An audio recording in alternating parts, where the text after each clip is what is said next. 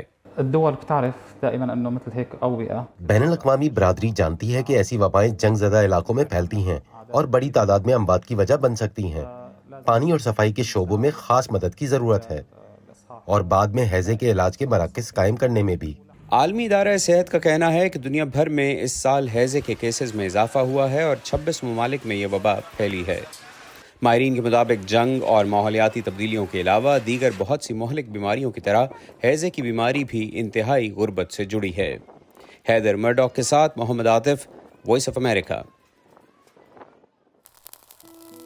وقت کے ساتھ سب کچھ بدل جاتا ہے۔ کچھ لوگوں کے لیے اس حقیقت کو قبول کرنا بہت ہی مشکل ہوتا ہے۔